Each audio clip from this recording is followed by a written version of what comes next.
So I'll do live and clean. Oh, we are live. Oh my goodness, look at that, folks. We're live.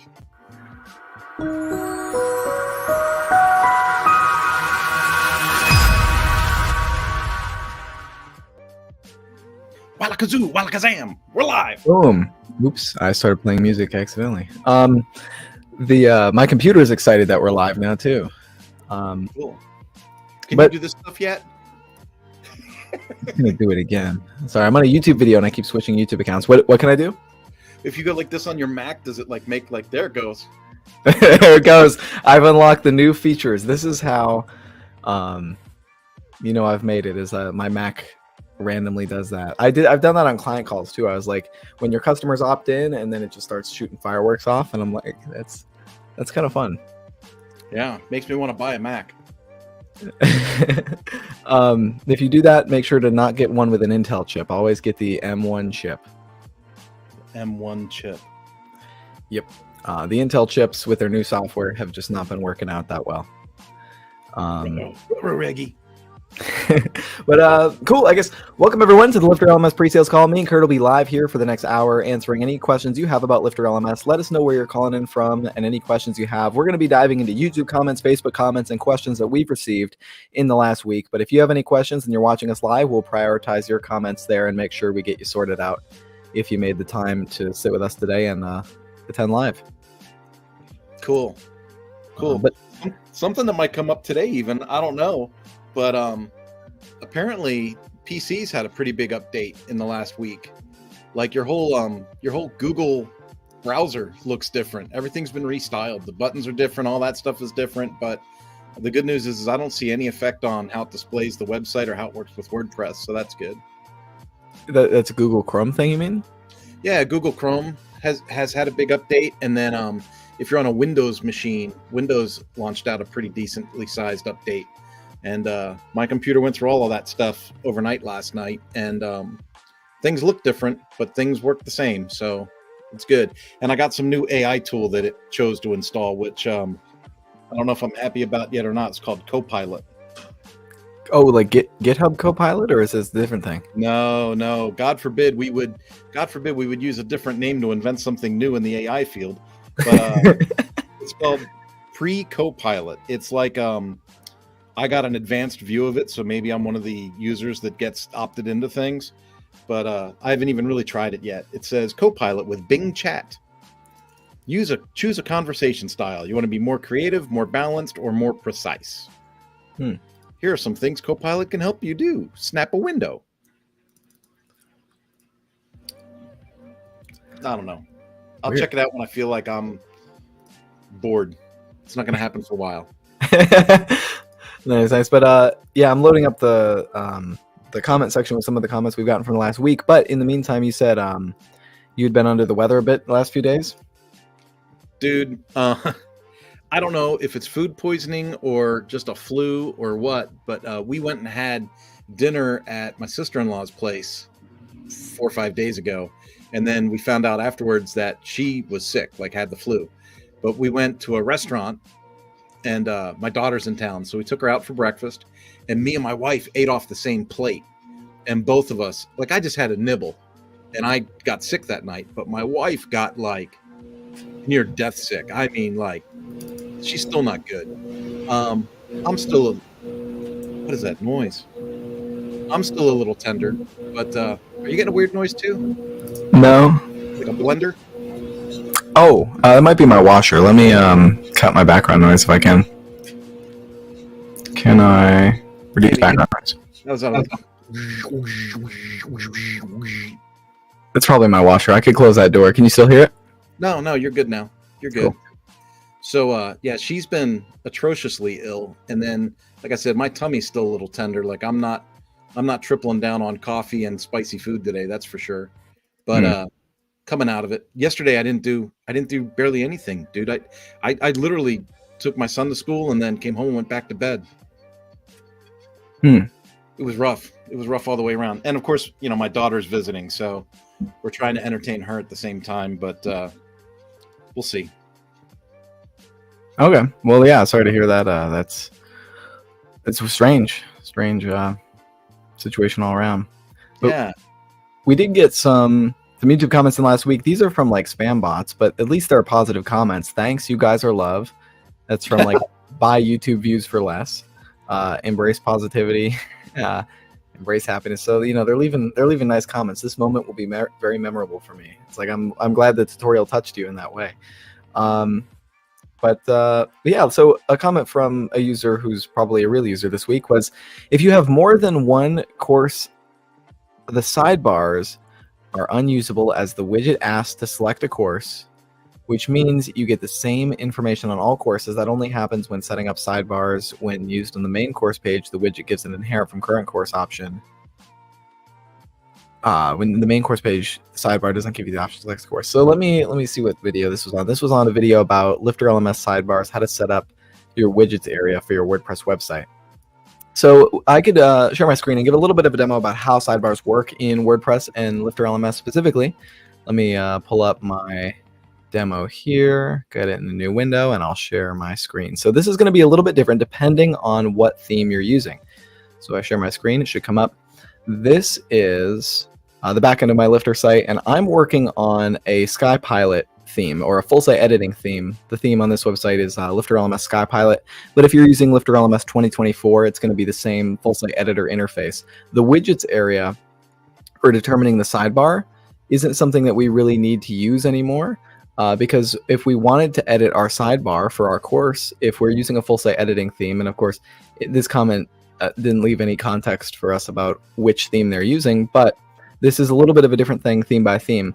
So if we wanted to add a sidebar to our course pages using a full site editing framework, we would go to Templates, Single Course, click the edit icon, and then we have a layout here with group and some columns. We've got a 66% column.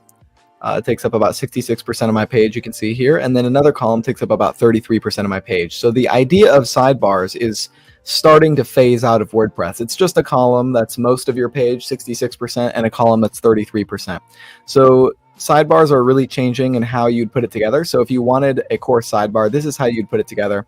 And we can see over here, it says your site doesn't include the support for the LMS progress block. Let me just remove that for now. So if we wanted to use the LMS progress, I think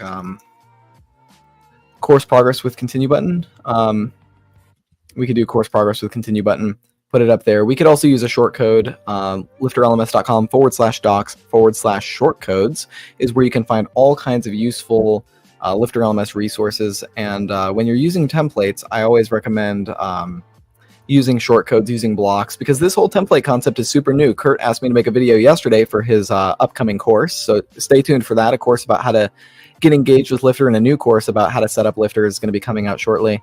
And a video I put together was for that course. Kurt did like the whole thing. Kim put together one video, I put together one video, but Kurt's the leader on that project. But my video was about this editor and what the full site editing framework looks like and how to use it. And so this whole template system is the real main change in my mind for this this editor. The ability to say, like, what do all of your courses look like? What do all of your blog posts look like? What do all of your lessons look like? That is a feature that you now have access to in the LifterLMS SkyPilot theme that you didn't have access to before. If you didn't like the look of lessons before, before 2023, before full site editing was a thing, your options were to use something like Elementor or Divi or Beaver Builder to customize your lesson pages, or get a different theme. Like, that's kind of your options. But now in the WordPress core and in these themes, we're going to see more and more over the next 5 years that you're going to have the options to customize what your lessons look like, no matter what theme you're using. And that's what I really like about the full site editing framework. And so if I'm editing my single course template right here, I could just determine my sidebar by having a 33% layout and putting anything I want to my course sidebar. And the nice thing about this, this question here was about, or the comment here was about having a challenge around multiple courses, if I'm understanding it correctly, multiple courses with multiple sidebars. And that's also an easy thing to do now with Lifter SkyPilot. So if we say that this is my course, single course layout, and I go edit one of my courses, we'll see that probably all of my courses are using the single course template. So single course, so the default template, single course. So I can change this template. Right, so if I can change this template, that means I might be able to design something else. I could go back to my whole templates list here. Oh, I clicked out too many. I want to go to templates. Give it a second to load. I'm going to click the plus button at the top, scroll all the way to the bottom, and create a custom template. And this will be my course template 2. I don't want to call it course template 2. Let's call it course template no header, no footer. So if I wanted to design a new course template that did not have a header or a footer in it, I could do that. I'll probably design from scratch. So this is a blank WordPress page. What I would do is I would include the title of my course. I want to have the title. I want to have the content of the course page. So we're going to have the title and the content. And this is not formatted exactly how I want it to be. So we would do a columns layout. And let's do a sidebar. Let's put together something. So it would be 6633 to match what I had before. And I'm going to move my title into my first column. I'm going to move my content into my first column. And then my second column over here is going to be my sidebar. This is where I would include my syllabus, my course syllabus. Let's just save that for now. And we could apply it to a course. I could select a course if I want to show a syllabus for a certain course, but what that's going to do is give me an option on every one of my courses to change to the course template, no header, no footer. And so course template, no header, no footer, if I update that and view, give it a second to save. I'm moving kind of fast, so I got to slow down. But here's my new template, and you can see the styling's a little bit off. It's going right to the edge of the page, and there's some more work I should do here around, maybe I should put this thing in a group, and then have a max content width for my group of 1,000 pixels, not 200, not 20 pixels, 1,000 pixels, and that's going to bring it off of the side of my page, so it's not right up against the edge of my browser, and it's also touching the top of the page. So let me add maybe like a bit of a spacer at the top. Spacer, put that at the top. Save. See if that looks better. There we go. Okay. So it gives me a little space. And so we can see it coming together. I would want to spend some more time modifying my template and making it look better. But we can see where we can control these elements. We can make it come together. And this is a different template than what would be applied to my other courses. So if I view one of my other courses, like the college planning course, it's going to be using the other course template. Right, so I can have different templates that apply to different courses, and it's as easy as going to template and changing which templates applied here, single course or template no header, no footer, the custom one that I created. It's as simple as that to change your template. You just have to get familiar with using the block editor and spend some time really engaging with that platform to see how it's coming together, and how you can use spacing and how you can use colors and all this stuff in this new editor. And really, I know, like, I was resistant to this new editor when it came out. I'm like, I don't know what's going on here. I can't navigate this thing. But as I've spent, 5 hours or so playing with it, really trying to figure out what I can do, I've really grown accustomed to it. I mean, Kurt, have you had a similar experience with it? I was really hesitant. I should be more clear. When I say really hesitant, I tend to be an early adopter of most things. I usually jump into new stuff, and I kind of held off a little bit on the block editor in general. And then when full site editing really hit with 6.0, I was like, well, this is the way it's going. We got to figure it out. I can't be agnostic forever and sit on the outside of this. I got to jump in and see what's going on. And dude, it's the learning curve. You said 5 hours. I'm going to say I probably spent more than 5, probably closer to 8 to 10, but I started to feel a little better with it. The one that, the thing that really got me was just working with the menus. And that's because I had that mental block where you still have the menu option in the normal admin menu area, but in a full site editing theme, it's in the full site editor. Right. And even with and they wouldn't happen. Yeah, and even with the tutorial I was doing yesterday, with creating navigation menus, you either do it as a general block on a page or go to menus, add new. So you can still add a new menu, and you can insert your menus into this block editor here. But then once you're ready to change your menu, you want to add a page up here, you would have to edit it in full site editing. If you were to make a change on the back end under appearance menus, it's not going to change, and that's really confusing. It is. It is. And I'm sure there's a reason for it, but I have no idea what that reason is. Right, me neither. But it's like as long as anyone using full site editing knows that that's how it works, you're good to go for now. Yeah. But yeah, this is really cutting edge stuff, and we had this question a lot about like with this new full site editing framework, do I need to change my theme? It's like no, you don't. If you have a site that's working, you have an Astra, you have Cadence, you have a website with a theme that you like. There's no need to make a change if there's nothing broken. But if you're building a new site, I would recommend considering a full site editing theme, and because this will be the style of theme we'll see for the next 10 years or so, because they're more interoperable. When you change from SkyPilot LifterLMS to LifterLMS or the 2025 WordPress theme, if you were to do that, it's going to be so much easier to make that migration from theme to theme. In the past, making a migration from theme to theme is a huge pain. It's like you have to completely redo your website in most cases if you're going to change themes. Sometimes you can create a staging website, switch your theme. It doesn't break too many things, so you can spend 10 hours updating little tweaks and things that broke, and you'll be good to go. But it's still a painful process to change your theme in WordPress, and this is addressing that in the long term. And so I'm excited to see that. And Scott? And that kind of segues into this question you put up in a really easy way, right? So we're talking about the benefits of the full site editor. And I think moving forward, think about things like you download WordPress, it already has this page builder built in, right? It's already got this Gutenberg blocks page builder in there. And then there's tools that can augment that, right? So whether it's Cadence blocks or Astra Pro or whatever it is, Spectra, that you're going to add to that to have more options for blocks. You're still working on that same framework of the standard block editor that comes on the platform. And so I'm hearing from a lot of folks in the development side of WordPress, because I'm not a developer, but I'm hearing from a lot of people that page builders can affect the performance of the site greatly, depending on the size of the site, the traffic on the site, and all that stuff. And so in a lot of cases, people might be looking at page speed or might be looking at some other performance options. And while you're tempted to say, oh, I want Elementor, Divi, Bricks, Beaver Builder, whatever, you may find over time that your site performs better without the page builder. Right. And that's, I'm not even getting into updates and what if something breaks. And one company that I have used extensively that I don't want to say negative things about, they've had a substantial amount of updates in the last couple of years, and I've had a few sites break with the update and then have to roll back the plugin and wait a week and then do an update after they fix it or patch it.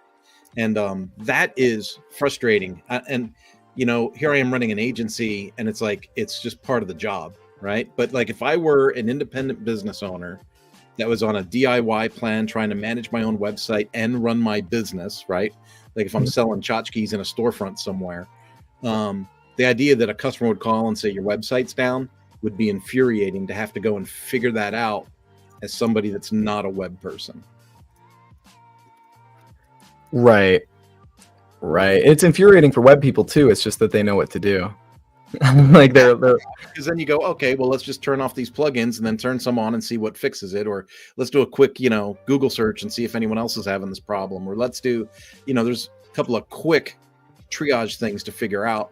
But for most users that do this DIY, hey, I'm going to figure it out myself route, it can be crippling, right? Because that's going to have the worst timing. Something's Black Friday rush, a Christmas rush, something.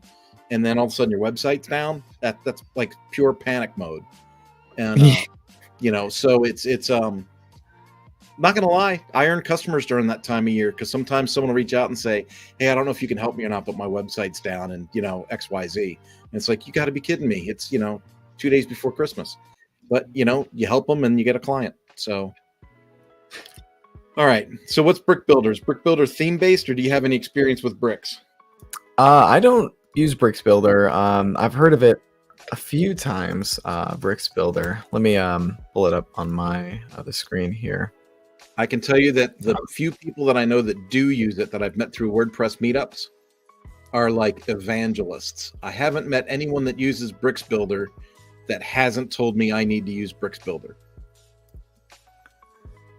Visual Site Builder. And the cost of entry is like, if you go to pricing, if you can find pricing on there somewhere, Will, It's not a killer, man. One Unlimited website $249. increases to 600. Yeah, I don't want to pay $600.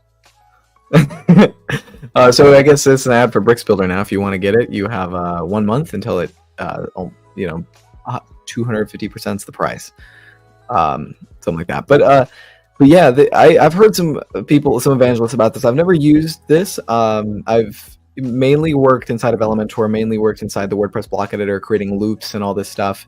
Elementor is becoming like a super advanced designer-oriented platform, and I've heard that more and more and more as like the WordPress editor comes out with the block editor, and Elementor has got to find like what's their place in the market going to be. They're kind of turning into like the professional designer-oriented page builder where you can mess with all kinds of things that end users shouldn't normally be messing with, and things that I hate messing with. Like REM is a unit of measurement. You can do pixels. Like I want to put 10 pixels here. I want to make my font size 10 pixels tall.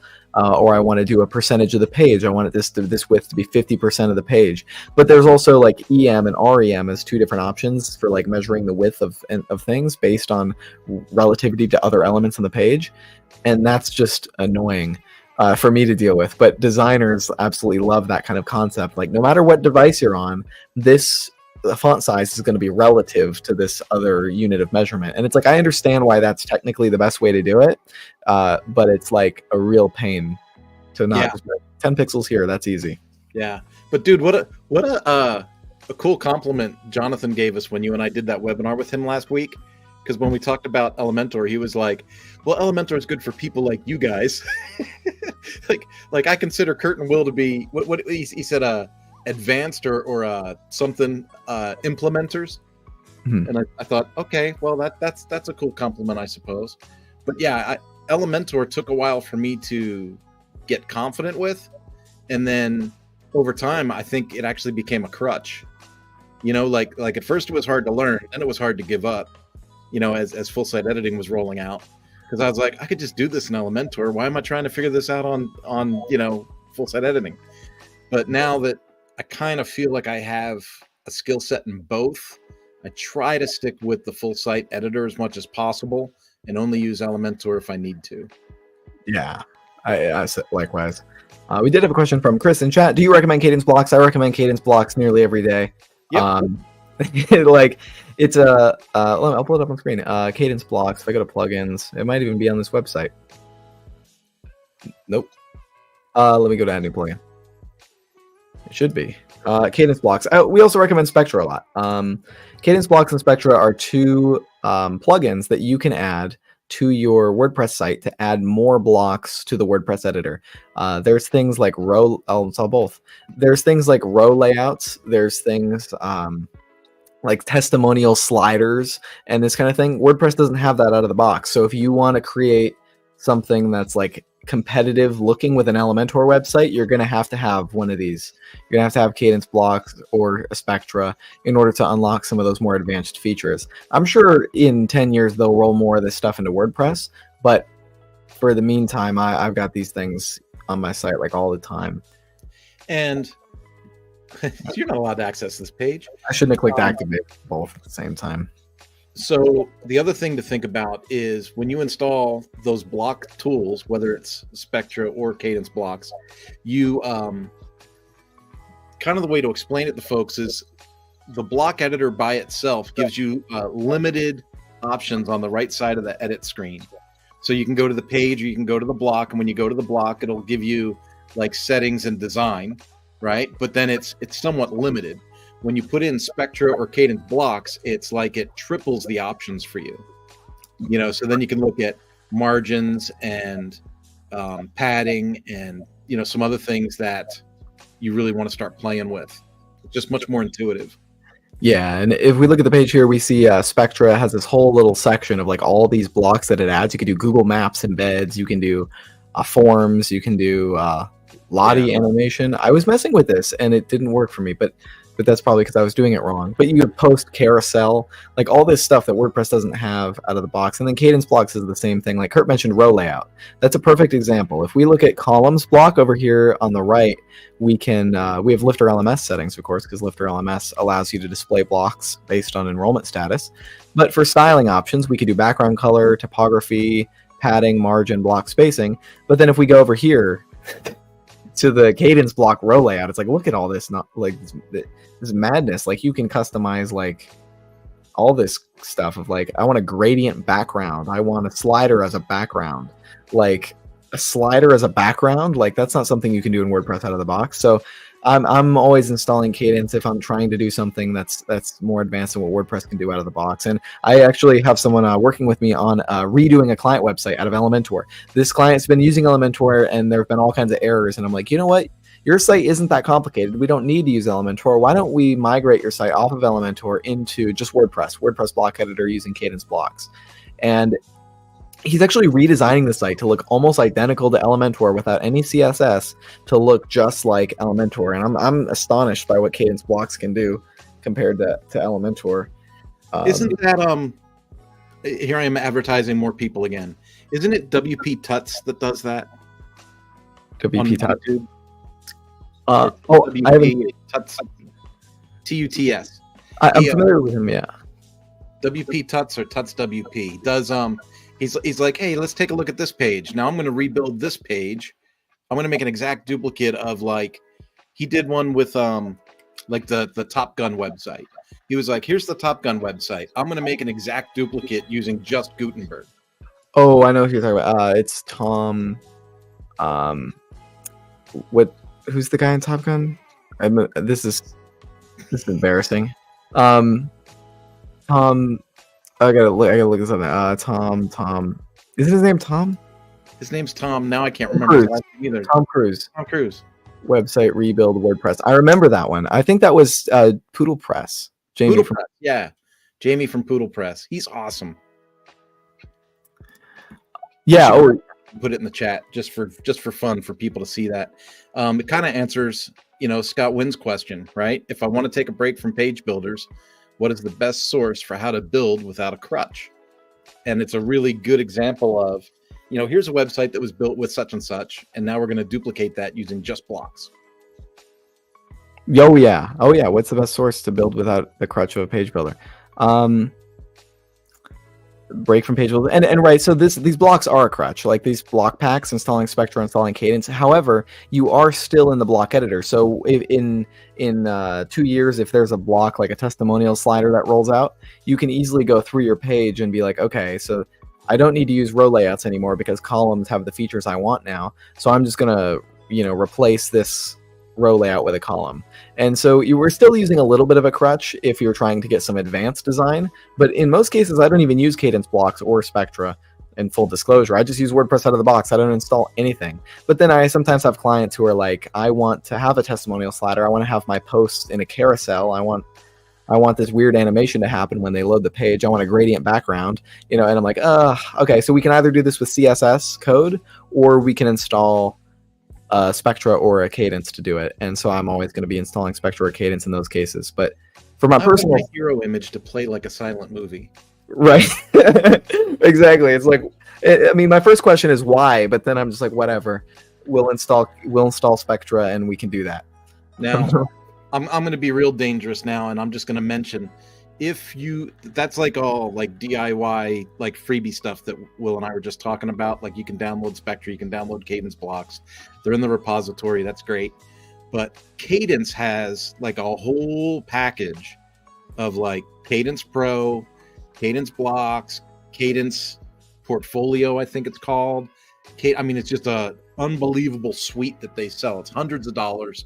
But if you're even thinking about agency work and how to give yourself a kind of a process map for how you want to process projects, that's a really cool product to look at, because you're working basically in Gutenberg, but you're using their tools to help you organize and be more proficient. It's a really cool setup.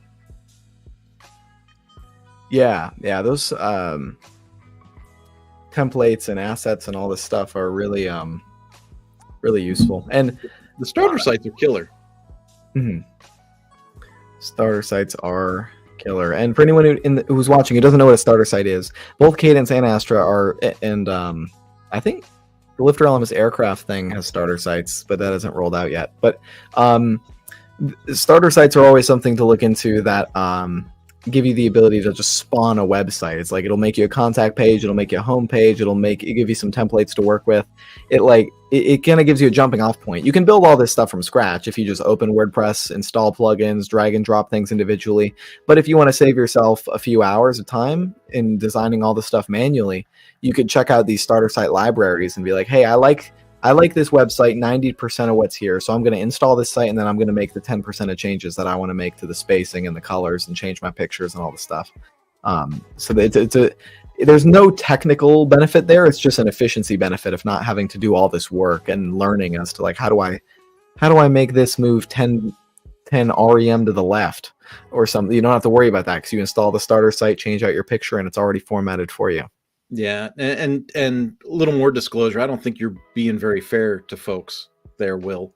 You said it saves a few hours. You got to remember, this is a pre-sales call. Folks could be saving themselves 30, 45 days by using a starter site, because it seems to take. I remember the beginning of my journey, dude, and it was 2004. So, God, that was forever ago.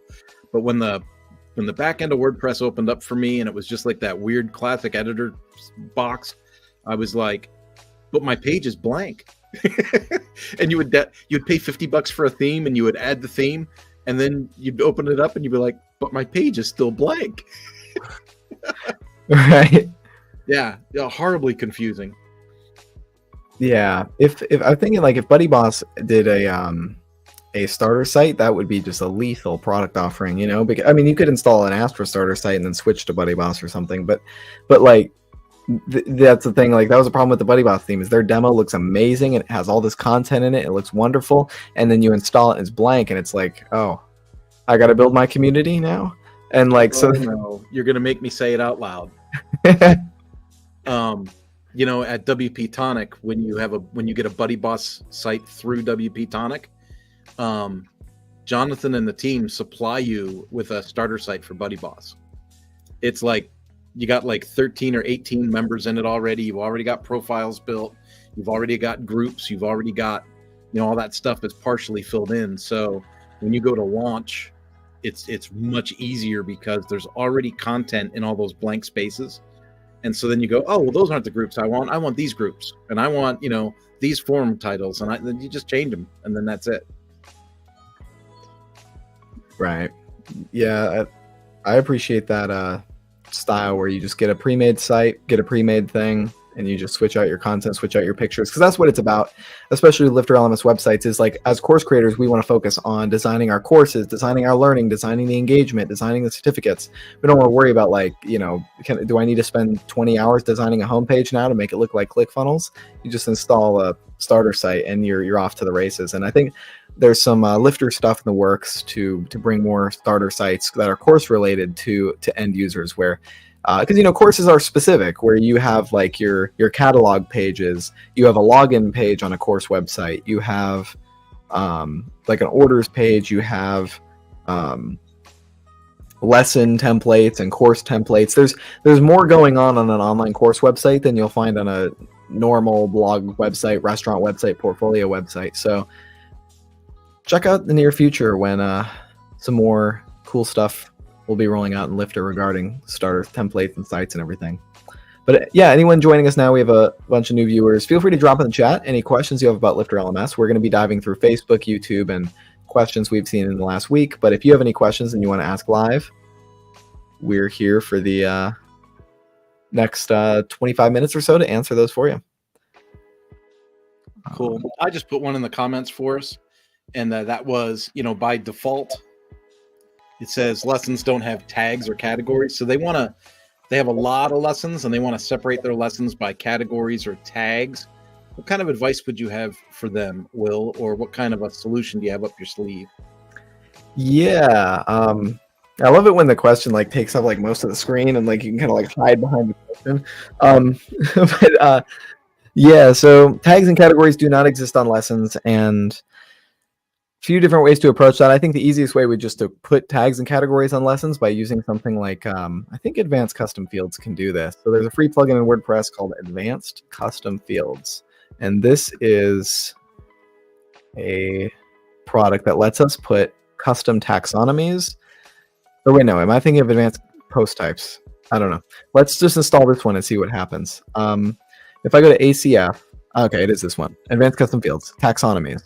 So we can design our own custom taxonomies. And so what I would do for my label, so we'll call it categories, or we'll call it lesson categories because I want to be more specific. Lesson categories. Singular label is lesson category. And then taxonomy key, that's fine. Post types that this is going to apply to. This is going to apply to lessons, and visible in the front end, it doesn't matter. This is just in the back end for us. Save category. And so now we should have lessons that can be organized by category. I might have done it wrong, but lesson categories, here we go. So we can now apply taxonomies to these lessons. So if I edit a lesson, and I'm in this lesson edit page, I should have an option for lesson categories over here on the right sidebar. So now I can, oh, that's a funny way to display the course builder button, but lesson category over here on the right hand sidebar is now available for me to sort my lessons in that way. And I'm not sure with this question what else you want to do with categories. If it's just for back-end organization, that's all you need to do. But if it's if you're trying to like display lessons by category, we have to think about that as like a next step. It's like, now we have our lessons all sorted by category. We now would need to find a way to display lessons by category. And so I'm not sure if there's a solution for this, but let's give it a try. If I go to page, I think she's trying to tie the tagging in the lesson or the categories in the lesson to some type of tagging in a CRM for email use. Oh, well, that would be like a WP Fusion moment.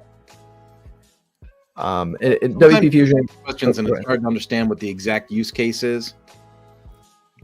But it's saying we are currently setting her up in LifterLMS, and we'll need to move all the emails. Her current system has the lessons tagged so that users can search certain themed email templates. I don't quite understand that, unless they're using, unless it's a course about using email templates. Maybe that's what it is. I don't know. A course about using email templates. Interesting. I'd have to read that a little bit more, but we can real quick. If you did want to do a display lessons by category, I think you can do that with display by taxonomy lesson category. So we can say these are the lessons on our website, and then we want to display them based on only lessons in a certain category. So it is possible to do that, but if pull back up. We're currently setting up LifterLMS and need to move all the emails. Our current system has the lessons tagged so that each user can search certain themed email templates. So yeah, it sounds like there's email templates inside of the lessons, right? Like that sounds like what you said, where current system is tagged so they can. But the main course at least have weekly email templates listed in reverse order of date. Yeah, so I'm kind of like where you're at on this thing. So either way, you can answer the question. If the thing was, how do I put categories on lessons? You just answered that. And if it was, how do I add tags to lessons so they generate some automated email in a CRM? Well, that would just be a WP Fusion tag kind of thing. Yeah. And I love Jack from WP Fusion. So let me see if I can download WP Fusion real quick and demo that. And WP Fusion, for anyone who's not familiar with that, is a way you can connect your website to a CRM system like an email list tool like ActiveCampaign or MailChimp or something like that. LifterLMS has two integrations out of the box. We have a LifterLMS MailChimp and a LifterLMS ConvertKit as two options. But if you wanted to do like LifterLMS to Zoho CRM, we didn't make that. So I go to log in here. WP Fusion is a way to connect your WordPress website to a bunch of different CRMs. Come on back. There he is. I was gone for a moment. There you are. Oh, no problem. Yeah. let's not display the license key on the screen. Let's All right. not do that. Plugins, add new. So I downloaded the thing. Let me share my screen again. Boom. Okay. Let's upload, and then I'm going to upload this plugin, WP Fusion.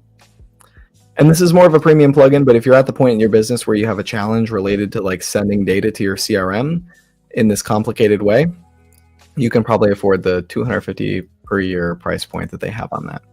But make sure to click our affiliate link before buying. So with WP Fusion installed, I don't know if I need to enable anything for LifterLMS. I need to select the CRM I'm working with and put in my WP Fusion license key, but I just want to tour the settings real quick. Let me see if it's possible. They have a Lite plugin on the WordPress repository too, WP Fusion Lite. I don't know what I did to make this button do that, but nah, I have to select a CRM. Okay, well, imagining I selected a CRM and I went through the whole setup process, what I would see here, and I do have a YouTube video about this as to how to integrate LifterLMS with ActiveCampaign that demonstrates this, and I could probably pull it up on screen too. But in this blue bar you see in the middle, it'll add a new option for WP Fusion, and that's where you can say WP Fusion, LifterLMS integration. You can say, when somebody enrolls in this course, I want to add a tag to them in the CRM like this right here. It would look just like this. So WP Fusion tab, and you can say apply tags when somebody enrolls in the course. So then their email list system can know when somebody enrolled in the course. Groundhog and Fluent CRM also have integrations with LifterLMS that do something similar, but WP Fusion usually takes it to the next level by adding even more crazy stuff. Like you can say when somebody gets a tag in your CRM, enroll them into a course on your website, which is crazy. It's like if they just click a button in an email, they could get a tag in the CRM, and when they get a tag in the CRM, enroll them in a course. That's kind of a cool automation you can set up, but that's really for more advanced use cases who are trying to take it to the next level. And there's also an interface on lessons that says when a lesson is completed, put a tag on somebody in your CRM. You can also say, restrict access to this lesson until somebody gets a tag in the CRM. So there's like all kinds of advanced setups you can create. So that's what Kurt's mentioning here is like with this use case, it might be you get a certain tag, you get access to certain email templates from the course or something like that. More advanced than the traditional use case. But that was a tour down the complicated LMS route. Well, I could lighten it up a little bit with talking a little bit about more basic LifterLMS stuff. I think we've gotten pretty advanced on this call, but we're here to answer questions. So I'm going to get people really confused. Yeah, if you want to be less confused when using LifterLMS, don't install you're not looking to install a page builder. You're not looking to build anything too complicated. You could install like an Astra Cadence starter website like we talked about, or maybe a site coming with Lifter Skypilot, for example.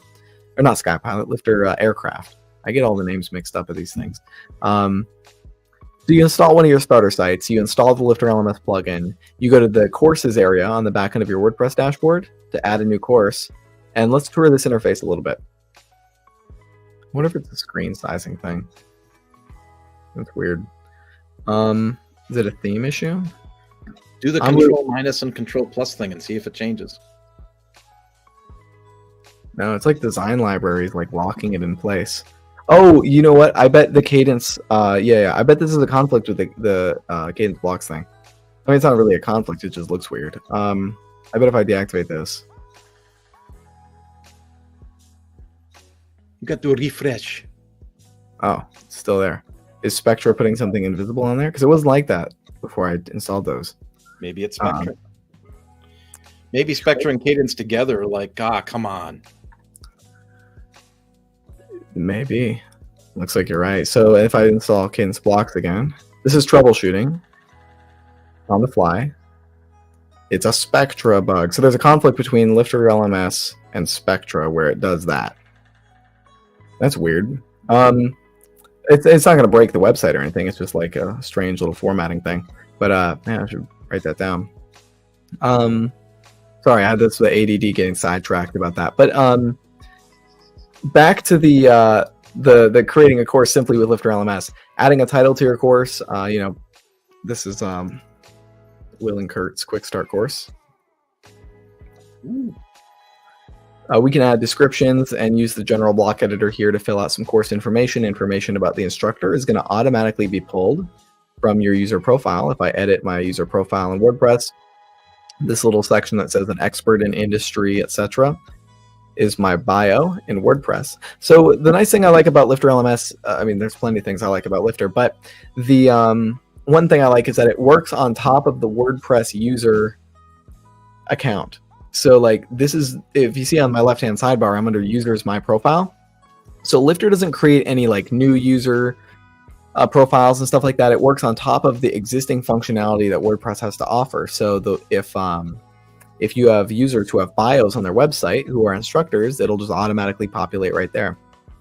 Kind of a cool feature there. And then the makeup of a course page consists of the course information, instructor information, a pricing table. The pricing table is going to pull in data from your access plans here. So if I say $100 one-time payment, and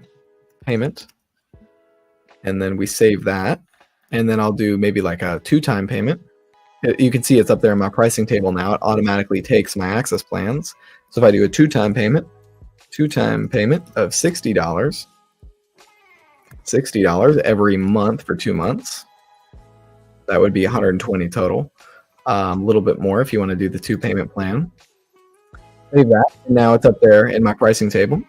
Very cool. And then course progress shows the student a little progress bar. It's like a blue bar, or you can change the color of it, but it fills in the progress as they go to give a little bit of a visualization of the sense of progress. We have a continue button. This thing will take them to wherever they are in your course. If they haven't started your course yet, it'll say get started. They'll click it, it'll take them to lesson 1. But the cool thing about this button is if they're on like lesson 5, they've completed 5 lessons, they say continue, it'll take them to lesson 6. So it just automatically knows where the student is at and will take them to the next lesson. The continue button, I think, is an underrated feature of Lifter. Really nice one. And then the syllabus, of course, is going to be the outline of our course. It's going to show us the sections and lessons, and we can put together the sections and lessons in our course by going to the course builder. We can find that up there at the top at Launch Course Builder, or if you have a plugin installed that's making it look weird, you can also go to the sidebar and see Launch Course Builder at the top. So I'm going to launch Course Builder, and Will and Kurt's Quick Start course is blank right now. There's nothing in it, but we can add a section. We can drag and drop some lessons into that section. Maybe it won't. There it goes. Okay. So lesson 1, section 1. I could add a few more lessons. I can add quizzes to my lessons by clicking the little question mark icon. But for new LifterLMS users, I'd encourage you to either take the LifterLMS Quick Start course on our Academy, a free course. And Kurt's going to have a new cool version of that coming out soon with some updated content. Or just playing around in here and hovering over the icons and clicking on them and figuring out. That's what I've been doing. Is for the last 7 years, I've been opening LifterLMS every day and clicking around and seeing what happens. And that's how I learned to use the tool. And yeah, so we can see, is there a video on this lesson? We can see some general lesson settings. We can dive into things like prerequisites. If you want to say you must complete lesson 1 before moving to lesson 2, we can enable a prerequisite. And there's a little bit of an icon to display that there is a prerequisite on this lesson. You have to complete lesson 1 before moving to lesson 2. You could also do drip settings if you want to say this lesson becomes available on a specific date. If you're doing like a cohort style course, you can say you have to wait until 3 p.m. on this day in order to access the lesson. You could do that if you wanted.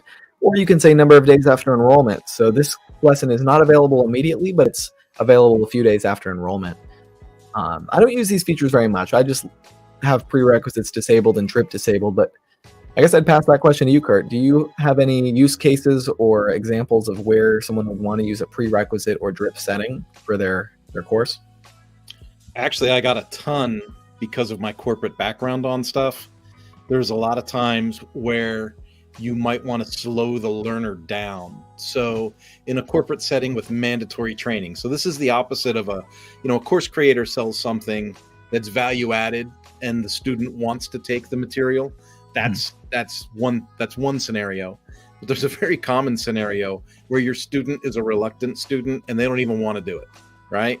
And so when you have a drip setting, that keeps them from just playing 10 courses in the background while they play video games. You know what I mean?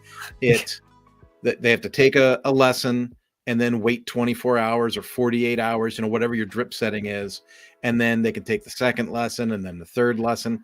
And the idea there is, if you're in a corporate setting, let's say it's a retail establishment, and the first lesson is how to answer the phone effectively. Well, so you want them to take that lesson, and then you want them to like wait 2-3 days before they take another lesson. The idea there is, even if it's not intentional, they'll start to use some of those skills they learned in that lesson by working with it, right? By being on the job. And then let's say the second lesson is how to do the credit card machine, right? And so you have them take that, and then you have them wait 2-3 days before they take one on, you know, using the cash register effectively, or how to stock the shelves or whatever. And by putting mandatory separations into the lessons, you force them to take action with what's recently been learned, so that they don't, you know, learn by fire hose, confuse themselves, and activate on nothing. So that's a really good example of a drip setting. What was the other question? Drip and what else? Prerequisites. I love prerequisites. A lot of people assume that they know everything. A lot of people make assumptions that they're at this level of performance in whatever it is. And you see this like if you go to any kind of business networking or any kind of thing, whatever, and you start talking, people out of pride will go like this. Oh yeah, absolutely. I know exactly what you're talking about. They don't have a clue what you're talking about. And so if you have prerequisites, you make them take the basic information, you know, you make them get a strong foundation before you get into advanced concepts. And so I'm a big fan of, I had to do this, you know, when I was the training manager at Ducati, the motorcycle company, we had to do this. We had to make sure that technicians actually understood how a multimeter worked. A multimeter is a diagnostic tool that just tells you, you know, how many volts or how many amps or how much continuity is in an electrical circuit, right? And so it's a very basic tool, and everyone thinks they're an expert. Everyone thinks they know what this tool does. And so when I worked for Ducati, I had released a course on advanced diagnostics. And I was like, so this is how you diagnose, you know, a component on the motorcycle versus a system on the motorcycle versus the whole network on a motorcycle. And I wrote this whole course and gave this whole lecture, and everyone in class went like this for the whole time. And then we went into the shop and I said, well, here's a multimeter. Let's go over what you learned today. And they couldn't do it. Nobody could execute. And I was like, wait a minute. You don't know how a multimeter works. And that was like mind blown. I had to change the entire curriculum on the spot. And that's how I really learned, you know, course creation from the start. Like, it's like, you got to cover the basics. You got to assume that people are not coming prepared. Right. And that's, as a course creator, one of the best lessons or biggest lessons. We could talk about strategy for the last 5 minutes if we don't have any questions. The concept of figuring out what your learners know versus what they don't know and who your course is positioned for is like one of the biggest, most elusive things, because a lot of course creators in our ecosystem who are creating value-added courses come into the process and they're like, I'm an expert on this topic. I'm ready to make a course. And it's like, there's an instructional design component about who's this course for, what knowledge do they already have, and figuring that out in your market is one of the biggest growth edges for experts who are looking to create courses. Yeah, I would agree with that. It's a really, it's a challenging thing. So what I find a lot in my training style is when I am making my training content, one of my strategies is I try to communicate more slowly. I take some extra spaces in my cadence of speech. I change my speed of tone. I change my vocal tone. And then when I mention something that seems really basic, I try to say, hey, and you know, if you haven't already discovered this, we're going to talk about it, But I try to make it sound like, oh, it's okay if you think you've already discovered this. You know, like I try to, from a pride standpoint, not let them know that I realize they're deficient in that area. I try to communicate in a way that like acknowledges, hey, you've got a lot of time in the field. You probably know what we're talking about, but let's just cover this to be sure that we got it covered, you know? And then it's amazing. The comments I get back are, hey, I'm really glad you went in depth on that because I learned something new or whatever. Yeah. I think about it like a lot like basketball where like, if you, basketball. Well, I mean, you know this about basketball. Like, there's dribbling involved, and like if you're playing high school basketball, you're probably good enough to dribble the ball effectively. But then, as you enter the collegiate or NBA level or NCAA level, like you have to still work on those fundamentals of like dribbling the ball, shooting form, where you're shooting on the court, how you're moving, what your footwork looks like. Like you're still working on these fundamentals, even though you've already mastered the fundamentals. Like you might think if you're successful at that high school level that you're good at dribbling, but it's like you still have to revisit that fundamental in order to get better to compete at a higher level. Yeah, absolutely. Yeah, I guess we're at about the top of the hour now, so we'll wrap up the call for this week. But anyone who's watching this on any platform, Twitter, Facebook, LinkedIn, YouTube, leave a comment if you have any questions, and we'll be live again next week, right before Christmas, to answer those questions for you. And yeah, so Will Middleton and Kurt Von Onen from LifterLMS signing out this week, and we'll see you in the next one. Rock and roll. Hold on. There it is.